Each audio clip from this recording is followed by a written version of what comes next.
Hi, this is Jeffrey Tucker, and you're listening to the Libertarian Christian podcast. Thank you so much for listening. You might also consider supporting this podcast by sharing it and even donating. LCI needs your help so it can continue creating great content.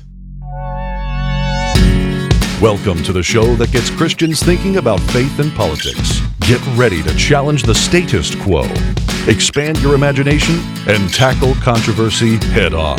Let's stand together at the intersection of faith and freedom. It's time for the Libertarian Christian Podcast. Welcome to another episode of the Libertarian Christian Podcast, a project of the Libertarian Christian Institute. I'm Doug Stewart, and with me today is co-host Nick Gosling, and we have a special guest, Kerry Baldwin, is with us to talk about the topic of abortion. Kerry Baldwin is an independent researcher and writer with a BA in philosophy from Arizona State University. Her website is mereliberty.com. Kerry is also a staff contributor to the Libertarian Christian Institute and writes at libertarianchristians.com as well. Her writing focuses on libertarian philosophy and reform theology and is aimed at the educated layperson. She challenges readers to rethink prevailing paradigms in politics, theology, and culture. Kerry, thanks for joining us. Thank you. I'm glad to be here. So you were on to talk with us about the topic of abortion, and that is a very big topic. It's something we haven't dealt with on our podcast directly. We may have mentioned it. We've addressed it a little bit in other ways, or briefly we've mentioned it. We definitely call ourselves pro-life, but we haven't really spelled out what that means. But we want to have somebody on who has taken a really deep look at the topic of abortion and to talk about the goal of ending abortion. I mean, I think in a way we would say that that's probably the main goal. The conundrum is how do we do that? Because there are problems with I call it the prohibition paradox. If you want something to be eliminated, it may not be the best way to make it prohibited. And so there's that conundrum that we have to deal with as well. So why don't we just start with what is the goal? Is the main goal to end abortion, to minimize it, and how does the Christian libertarian perspective add value to this discussion? I mean, this has been debated for decades now, and it doesn't seem like anybody is changing anybody else's mind. Right. Yeah. I think, first of all, abortion is itself a polarizing issue, and I was trying to figure out why it's such a polarizing issue. And I realized that it's very much like the gun control debate and the vaccination debate. And the two things that all three of these topics have in common is, number one, there's a question of actual loss or potential loss of life involved in all three of these topics. There's also a fundamental question of rights. So you have this dichotomy between individual rights and the potential or actual loss of life, particularly for children in all of these cases. And so I think that's what makes it so polarizing and so emotional. And so we have a tendency to get lost in the weeds on the topic. So what is the main goal? I mean, that has been my question for a while. And I grew up in a pro-life household. I was, there helping my mom with right to life activism, stuffing envelopes, going to protests. So I've been very heavily involved in it from a very early age. And so I've been on that side saying, hey, we need to criminalize this. And so I get that side of the argument. But the question about whether or not we should criminalize it really involves a question about why we need to criminalize it. Is it to save lives, or is it simply to punish the people who are paying for abortions or, paying to perform those procedures? If the goal of ending legal access to abortion is simply to judge the people who do abortion or to seek abortion, then the insurmountable task set before pro-lifers is to persuade 51% of state legislators to do the morally right thing. But this is exactly what we've been doing for almost a half century, is calling for the criminalization of abortion. So this is nothing new. And how many times have we had a conservative majority in Congress and a conservative executive branch and a conservative majority on the Supreme Court? It's never been overturned. Roe v. Wade could have been overturned, and it never has been. And this is actually what has caused so many people in the pro-life movement to say, maybe I'm not going to endorse this anymore. I'm not going to vote this way anymore because nobody's actually making this change in government. It seems like there's a lot of people who this is no longer their last standing single issue to vote on. Because, I mean, I had a lot of conservative Christian friends who, made a lot of justifications for voting for Donald Trump, who is by no means the Christian paragon of virtue and ethics and like the leader that we all wanted, that I grew up, so in the pro-life activism movement, we didn't want that. And so it does seem like even abortion isn't the last, it is for some people. It's like, oh, well, maybe Trump will appoint a more conservative Supreme Court justice. So that's easily argued by what you just said. Even that doesn't even actually get you the answer that you're looking for. So the other thing is, and I just wanted to maybe ask you the question, you said that you grew up in sort of an activist, you grew up in the pro-life movement, and you thought it should be criminalized. I grew up in sort of the same environment where it was definitely an evil. It was a plight. The liberals were, destroying America. That kind of mentality. And abortion was definitely something. I walked, did a March for Life. I think I did that 2 years in a row, and I was very proud of that. But I never thought about it in terms of criminalizing the people who either perform it or who sought it out. Well, I think maybe it was just me. Maybe it was just short-term thinking. But I never. I just figured, oh well, if we make it illegal, well then it's illegal and no one can do it. Right, and no one can do it. Yeah. Well, and I think, I distinctly remember the criminalization aspect, and I believe that this is still the case with Right to Life. The criminalization aspect was just from the perspective of criminalizing the abortionist. It wasn't ever the idea that we were going to charge women who aborted their unborn babies with murder. It was that if there was going to be a charge of murder, it would have to be the abortionist because they would be the ones who are breaking the law. And women have always been seen as a victim in some way, a victim of their circumstances or, a victim of rape or, whatnot. But she, even before Roe v. Wade was decided, when abortion was illegal, the mother was never charged with murder if she was found to have aborted her baby. It was the abortionist or the doctor who performed it. So, the pro-life movement historically has just been trying to, get back to the good old days, so to speak. And only recently have we been introduced to this idea of abolitionism and actually charging the woman with first-degree murder. And so that's sort of a new thing. That calls into question a lot of things about the nature of abortion and why women are doing it. One thing that I did, I found a study that was done by a political science professor from the University of Maryland in Baltimore. Her name is Laura Hussey. She went through and she did a study about just the status of the pro-life movement and what was working and what wasn't. What she found was that there was 4 major problems with the pro-life movement. The first was that the pro-life movement has a strong tendency to spiritualize abortion.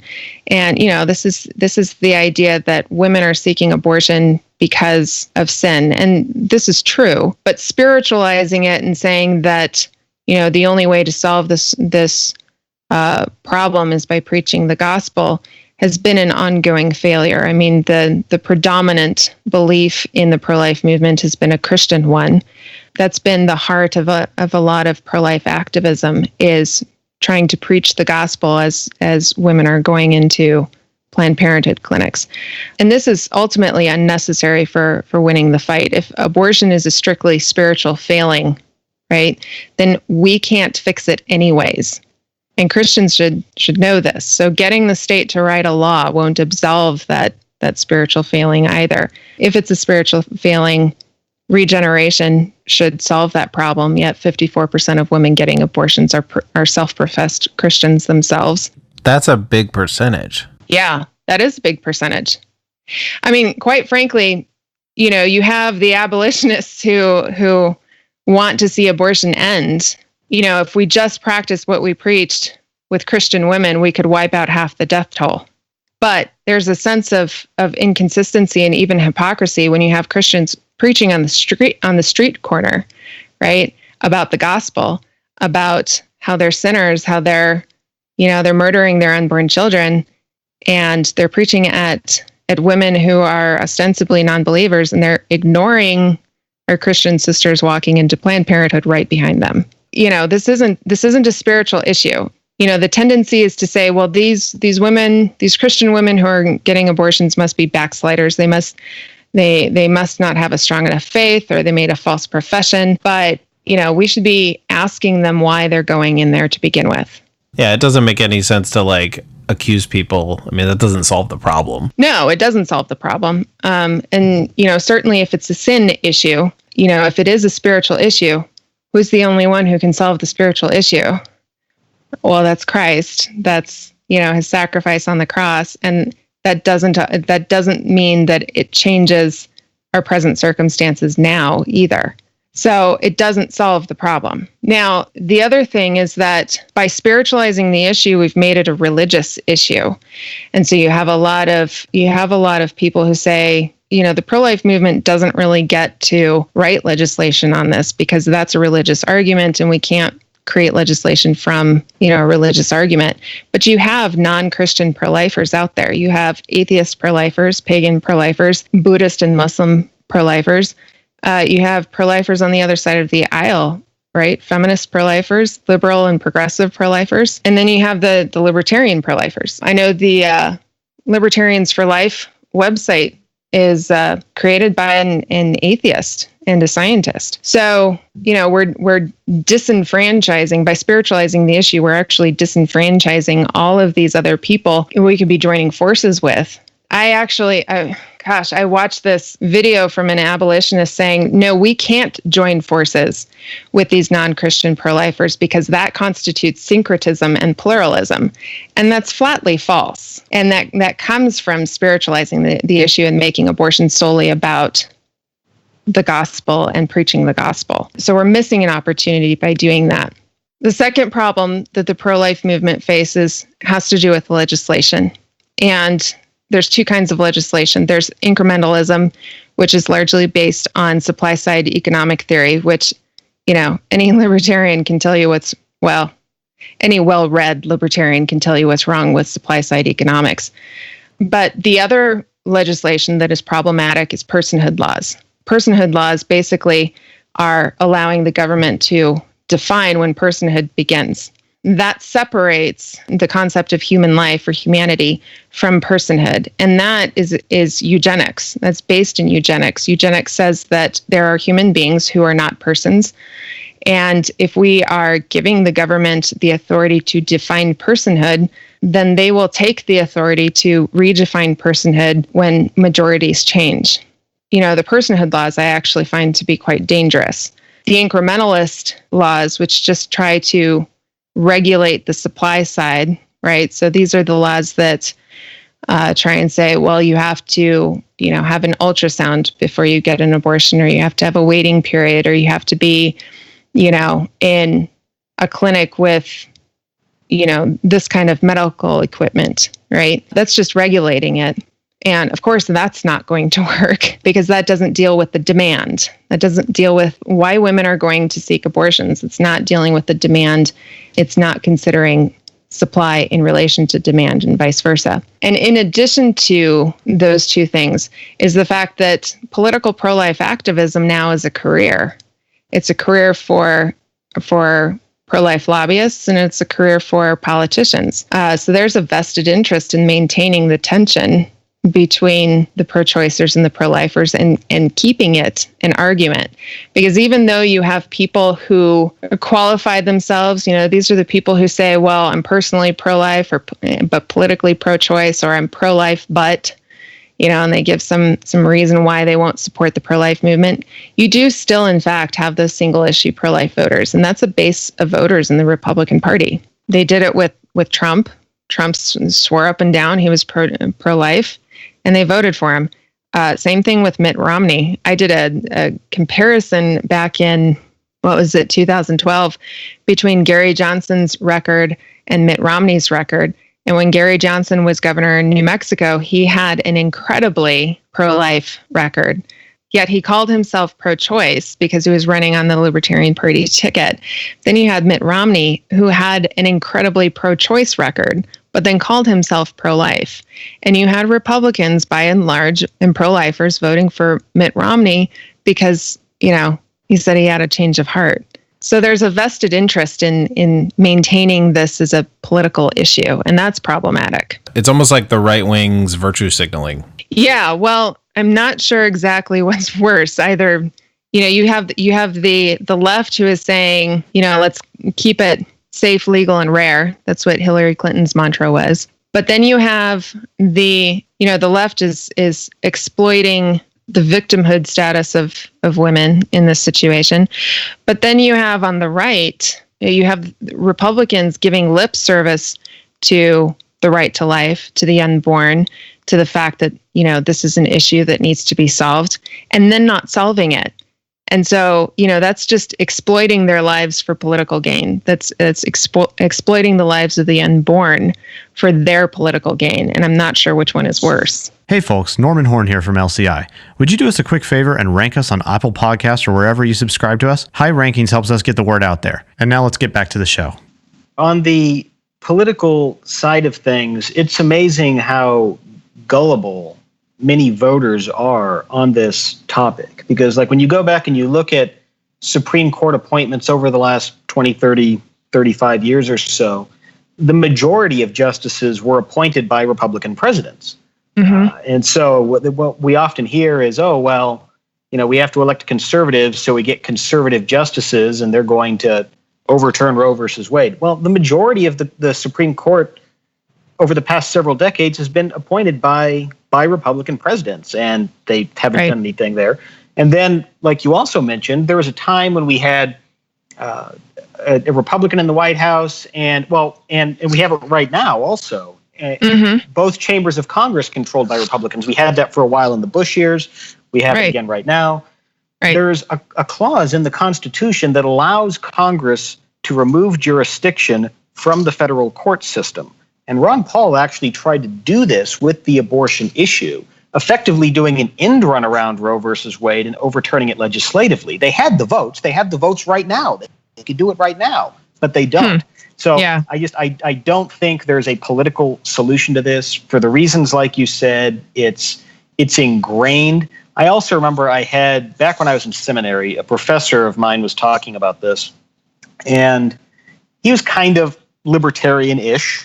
But one of the things that he pointed out was he says, I don't think Roe v. Wade will ever be overturned in this country because the law has now solidified it in the public consciousness to where you're not going to pass another law to flip the switch back. So there's got to be a different solution. So how do we get towards that solution? Well, yeah, and abortion it's not simply murder, right? It's not simply ending the life of the unborn. I mean, it is that. It's life uncontrovertibly begins at conception. That's biological fact. Medical science confirms it.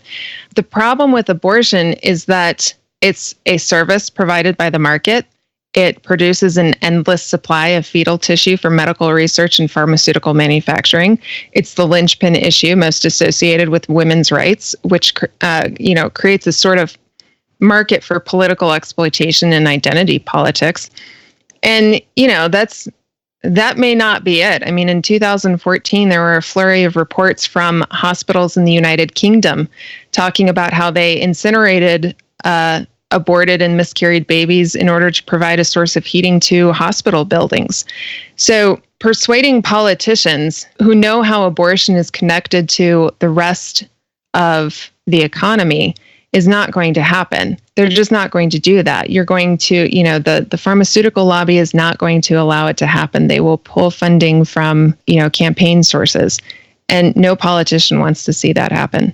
So this abortion issue is not merely about the life of the mother and the life of the child. It's become a lot bigger than just that. So things like honestly, I hadn't really thought about the pharmaceutical implications. I mean, this is very similar and probably maybe more widespread. It's like if we have 100% safe cars, then the amount of kidney transplants will go down that are available for transplants will go down. And so there's a medical cost and a cost of loss of life to having 100% safe cars through, say, for instance, self-driving cars or autonomous vehicles. So this is similar to that economic argument that, there's something else that could take place that we also don't want. However, you're bringing it up as a vested political interest, and we could go over the arguments of the economic stuff. That's not really relevant to our discussion here, but the political implications are one of the reasons why it's not politically getting done. Well, aside from persuading politicians to do this, writing those words on a piece of paper, writing, abortion is murder on a piece of paper and having a few hundred suits agree with that is not going to solve the problem. Jordan Peterson actually talks about abortion, and he likens it to, one of those Russian dolls. It's a problem with inside of a problem with inside of a problem. I liken it to, an iceberg. It's the typification of a much larger problem. Now, we're sitting here looking at this huge iceberg or this Russian doll, and we can't just, this is where people tend to get stuck. This is where the people who say I'm pro-life but get stuck, because they see how far abortion has expanded into society. And I don't believe that libertarians broadly, but specifically Christian libertarians, can just leave it there. Libertarians broadly can't leave it here because libertarianism makes the case that every single human being has basic human rights, and that we have these basic human rights because of our humanity, because of our being human. And we take a hardline stance on that. And if we are nebulous on when those rights begin, and we start trying to apply some of these pro-choice arguments against making it illegal, then libertarianism will actually crumble under its own weight, because it's not addressing when human rights begins. And that's important. So we can't just leave it nebulous. We can't just say, oh, this is such a complicated issue. There are a couple of things that I do want to bring up. First is the fact that libertarianism associates rights with ownership, and that the most basic ownership is self-ownership. So Stephan Kinsella makes an argument for self-ownership, and he notes that the homestead principle, which is usually applied to ownership and property, doesn't apply to ownership over one's own body. Our body isn't just laying around in nature unused, and then we suddenly come along and occupy it, right? And so what he talks about is the objective link between a human being and her body, and her direct and immediate control over her body. And so from the point of conception, the zygote has direct control over itself. The mother does not. And this is an important distinction, because the very first thing a zygote does is shield itself, making it impervious to attacks from mom's immune system. And everything it does after that is under its direct control. Mom does not have direct control over it. And that's a libertarian argument for the zygote's self-ownership, which means that the zygote has basic human rights. And if libertarianism is going to hold true, then we have to honor the basic human rights of the unborn from conception. Now, this requires a couple of things. It does require a paradigm shift. The abolitionists are right about that. They're just wrong about what the paradigm shift is that's required. The first thing is that we need to reevaluate our conception of women, because you have the conservative traditional view of women is that women are weak, inherently unfit for certain work. Their highest calling is to marry and procreate, and they're ironically reduced to gender essentialism. And I say ironically because gender essentialism is a branch of feminism, and the conservative traditional view is intended to be a countercultural movement to feminism. So they say that there are differences between men and women, but those differences limit women. Then you have the liberal egalitarian feminist view, which makes women out to be perpetual victims. They're unable to overcome the inequalities of a male-dominated social hierarchy, or in other words, the patriarchy, and therefore they need the state to force an egalitarian society. So in the conservative view, women are dependent upon a husband. In the feminist view, women are dependent upon the state. And in both cases, they're either perpetually weak or they're perpetual victims. And that's not compatible with a libertarian view. So the Christian libertarian view is that men and women are equal by virtue of, one, are being full image bearers of God and having equal rights and therefore equal responsibilities. But also that men and women are inherently, necessarily, and manifestly different. So our differences are inherent in our individuality. It's necessary to a productive and free society, manifest through spontaneous order. And our difference is manifest fact as observed through biology, psychology, sociology, and praxeology. And our conception of women is fundamentally important to the abortion debate because the one person who stands between baby and the rest of the world is the woman. So if she's unfit, if she's weak and unfit to be a provider and reduced to her gender weaknesses and dependent upon men for survival, then she will not be empowered and inspired to bring that baby into the world. So the conservative tradition disempowers her by reducing her to an incubator. Now, if she's a perpetual victim, oppressed by artificial inequalities foisted on us by male dominance, then she will have found her solution in the state who provides abortion legally and sometimes financially. And this view, ironically, agrees with the complementarian traditionalist view that a woman is too weak to control and take responsibility for her sexuality, and therefore she needs to be released from the consequences of her choices through the availability of abortion. So this view disempowers her by reducing her to a person who needs constant guard and protection by the state. Neither one of those views are compatible with libertarianism. The Christian libertarian position, again, are that women are full image bearers of God. And though we're corrupted by sin, we're neither perpetually weak nor perpetually victims. This is really important because if the woman is strong and capable and we support her in that way, then she will be more likely to feel like she can bring a baby into this world, even if her circumstances are poor. You know, we talk about the image of God in man. The woman was created as a helper in the context of marriage, right? But the word for helper in Scripture is ezer kenegdo, and ezer kenegdo is a name that God uses for himself in other parts of Scripture. And Ezer is a warrior. She's strong. She's a fighter. You know, she's not perpetually weak. She's not a perpetual victim. And even the Proverbs 31 woman, she is referred to as a woman of valor. So the Christian libertarian position can actually change how we conceive of women. And she's not weak and she's not a victim. That's really important for helping to change this paradigm. I think a lot of Christian libertarians might be a little apprehensive to think about about being a defender of quote unquote women's rights. And, you know, as libertarians, we try not to think too deeply into identity politics in terms of like, how do we identify, you know, there's no such thing as women's rights. There's individual rights. But the topic, we know what we mean when we talk about the term, when we use the term women's rights. And so a lot of libertarians might be a little apprehensive, especially Christian ones. I know you spell this out a little bit in an article on LCI, so we will link to that in the show notes page.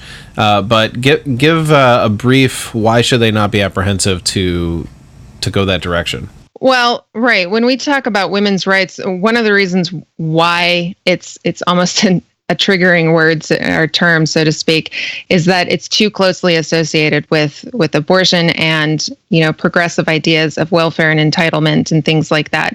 And in that article that I wrote for LCI that you're going to link is pointing out what women's rights actually entails from a libertarian perspective, which ultimately has to do with life, liberty, and property.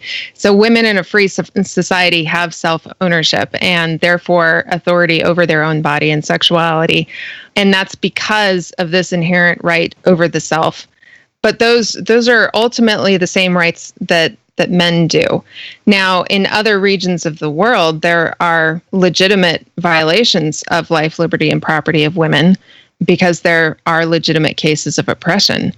So Christian libertarians should be champions of the rights of women as it pertains to life, liberty, and property, as we know it from the libertarian perspective, because that's just going to raise, the status of women to their rightful position as far as rights-bearing individuals.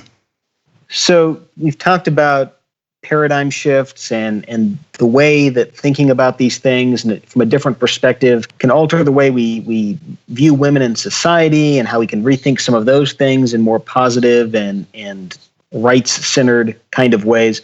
But for our individual Christian listeners out there, what do you think they can be doing or should be doing, either as individuals or in their communities, their churches, their neighborhoods, to move the needle in the right direction on this? How can they be effective servants to disenfranchised or oppressed women in this regard who may feel tempted to go get an abortion? How can they reduce the demand right in their own neighborhoods? That is the question, right? And Laura Hussey in her study found that crisis pregnancy centers are the most thriving part of the pro-life movement. And they are so because they aren't political. They provide services that Planned Parenthood could only dream of. Quite honestly, they provide everything from practical support to medical support to legal aid to helping women find jobs. I mean, crisis pregnancy centers are there not just to help women in their immediate circumstances, although that is necessary, but they are there to help long term.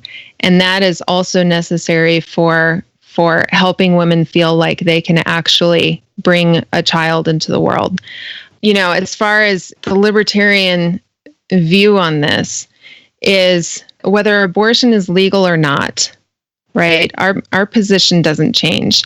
So the first thing is to have a high conception of women and their role in society, especially as mothers.